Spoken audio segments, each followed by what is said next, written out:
اور انسان کے وجود کے اندر اللہ رب العزت نے جو آنکھیں عطا کی ہے وہ بڑی خوبصورت ہے، بڑی حسین ہے۔ انسان کے وجود سے اگر آنکھیں ختم ہو جائے تو پھر انسان کا وجود گویا کہ جہنم کدا بن جاتا ہے، اس کی زندگی جو ہے اللہ اکبر جہنم کدا بن جاتی ہے۔ کہنے والوں نے کہا ہے کہ نین ہے تو چین ہے اور نین نہیں تو چین نہیں۔ انسان کی زندگی اکثر آپ نے نابینا لوگوں کو بھیک مانگتے دیکھا ہوگا، اکثر بغیر آنکھ والوں کو آپ نے غربت اور افلاس کی زندگی گزارتے ہوئے دیکھا ہوگا۔ آنکھوں کی بڑی اہمیت ہے۔ انسان اپنی زندگی کا مکمل لطف اگر اٹھانا چاہتا ہے تو وہ آنکھوں کے ذریعے سے بہت زیادہ اپنی زندگی کو لطف اندوز کرتا ہے۔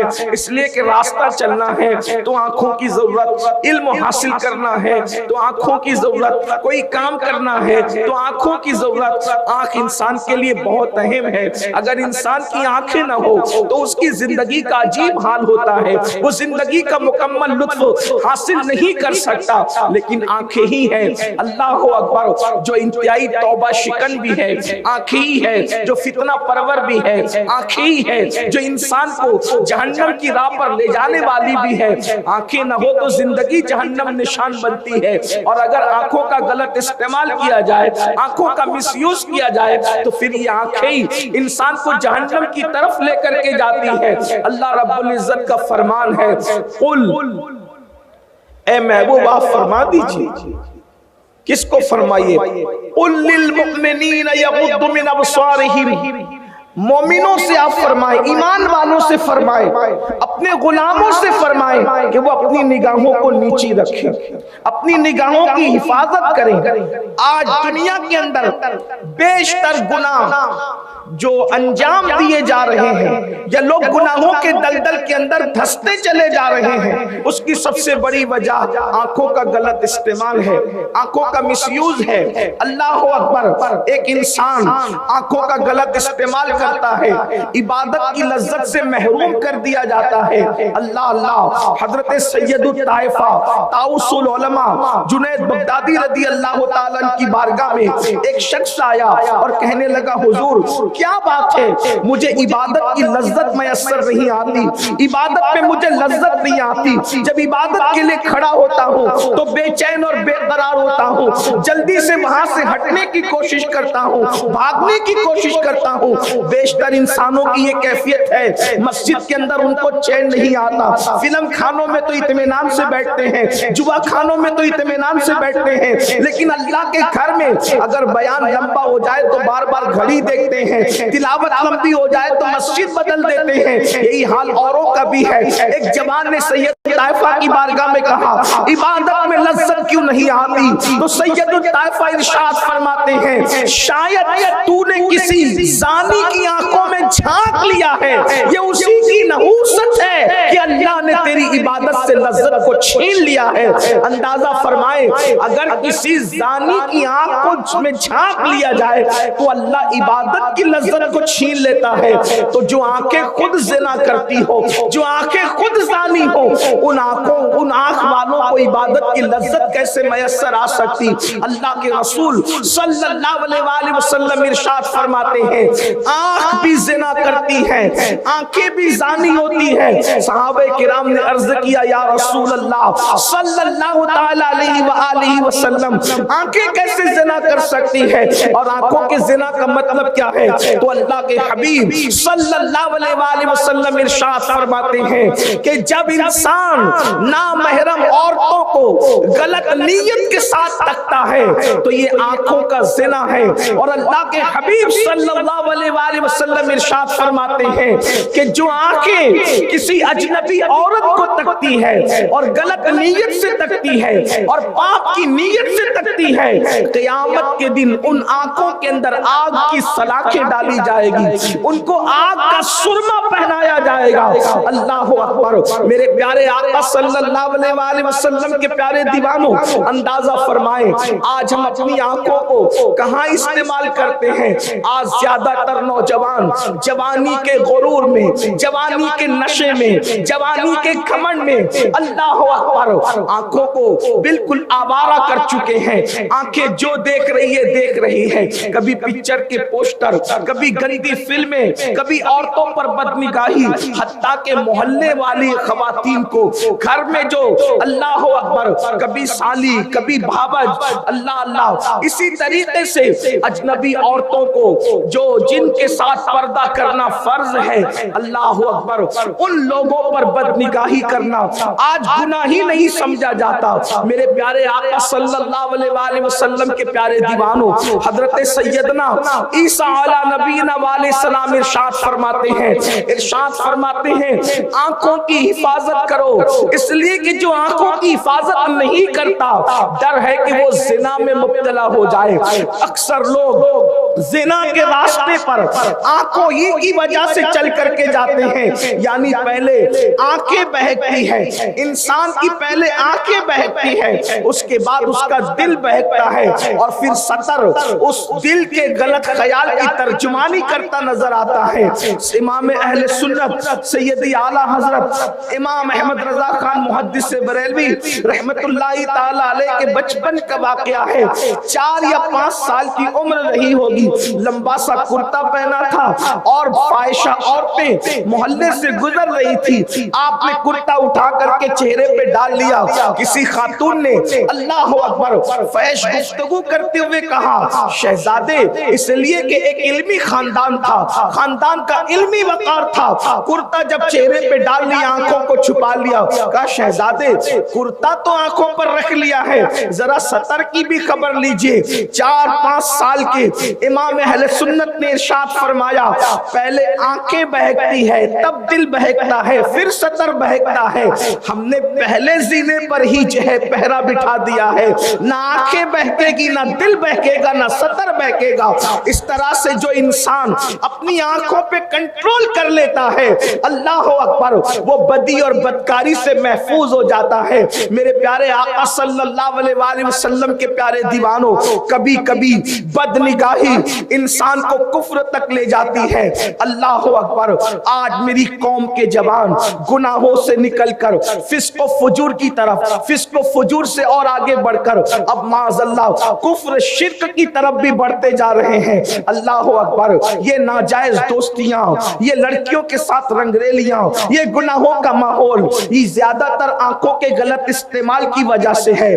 یاد رکھنا اور اچھی طرح یاد رکھنا، فحش باتیں دیکھنے والوں، فحش باتیں کرنے والوں، اللہ کے حبیب صلی اللہ علیہ وآلہ وسلم ارشاد فرماتے ہیں جو اپنی زبان سے فحش بات کرے گا، اگر اس فحش بات کو میں موجودہ دور میں کسی کے جملے کی ترجمانی کروں تو یہ کہہ سکتا ہوں جسے آپ اپنی زبان میں اورل سیکس کہتے ہیں، اس کو فحش بات کہا گیا. فحش بات جو اپنی زبان سے کرے گا، جسے آپ لوگ اپنی زبان میں اورل سیکس کہتے ہیں، اللہ کے رسول علیہ السلام فرماتے ہیں قیامت کے دن وہ کتے کی شکل میں لایا جائے گا. کتے کی شکل میں. اندازہ کریں فون پر گندی گفتگو، فحش گفتگو کرنے والوں، آنکھوں سے فحش دیکھنے والوں، اور دوسرے مقام پر یہاں تک فرمایا کہ فحش گفتگو کرنے والے کو کتے کے پیٹ میں لایا جائے گا، اسے کتے کے پیٹ میں لایا جائے گا. سوچو آج اس کو گناہ نہیں سمجھا جاتا، آج اس کو برائی نہیں سمجھا جاتا، نہ فحش گفتگو کرنے کو، نہ فحش دیکھنے کو. فحاشی عام ہو رہی ہے، بدکاری عام ہو رہی ہے، اس سے ایمان کو بھی زوال آ سکتا ہے. آئیے میں آپ کے سامنے ایک بہت بڑے محدث کی گفتگو پیش کروں. اگر آنکھوں کو کنٹرول نہ کیا گیا تو کبھی کبھی یہ آنکھوں کا مس یوز انسان کو کفر تک لے جاتا ہے، کافر اور مرتد تک بنا دیتا ہے، ایمان چھین لیتا ہے. اس لیے اللہ کے رسول صلی اللہ علیہ وآلہ وسلم نے اتنی عظیم ترین ہستی باب مدینۃ العلم سید السادات مولائے کائنات سیدنا علی کرم اللہ تعالی وجہہ الکریم سے مخاطب ہو کر کے ارشاد فرمایا، علی اگر کسی عورت پر نظر پڑ جائے، پہلی نظر تو معاف ہے لیکن پھر اس پر نظر جمائی نہ جائے، بلکہ فوری طور پر اپنی نظر کو وہاں سے پھیر لیا جائے۔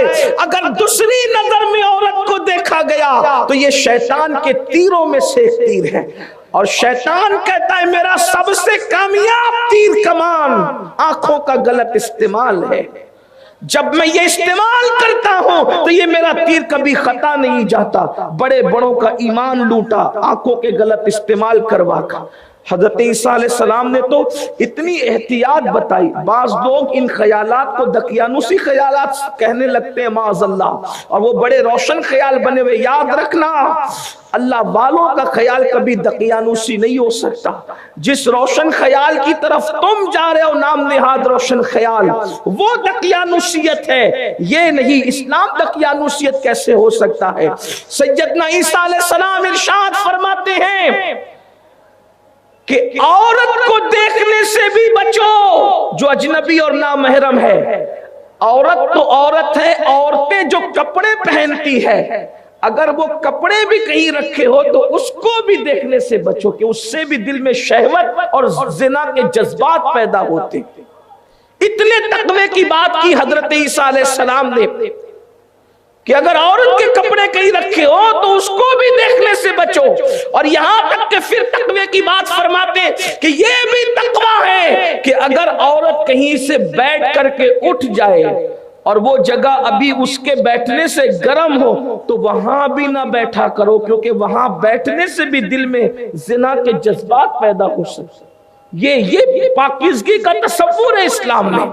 اگر کوئی بہت بڑا انسان بھی اپنی آنکھ کے حوالے سے بے فکر ہو جائے تو وہ بھی آنکھوں کے فتنے میں مبتلا۔ آنکھ کا فتنہ بڑا خطرناک ہے۔ جو بات میں بیان کرنے جا رہا ہوں اس کو علامہ ابن الجوزی نے بھی بیان فرمایا، اور بھی بہت سارے بزرگوں نے اپنی کتاب میں لکھا، جس کو بطور مفہوم اس کے خلاصے کے طور پہ میں پڑھنے جا رہا ہوں۔ ایک بہت بڑے بزرگ تھے، بغداد معلیٰ کے اندر 30,000 حدیثیں ان کو سند اور متن کے ساتھ زبانی یاد تھی۔ بڑے محدث، عالم، فقیہ، اور اپنے وقت کے بڑے فقہاء میں ان کا شمار ہوتا تھا، اور قرآن مقدس کو 7 قرأت پر تلاوت کرنا جانتے تھے، یعنی کہ وہ قرأت 7 سے قرآن مقدس کی تلاوت جانتے تھے اور حافظ قرآن تھے۔ بڑے زاہد، بڑے عالم، توکل میں اپنی مثال آپ۔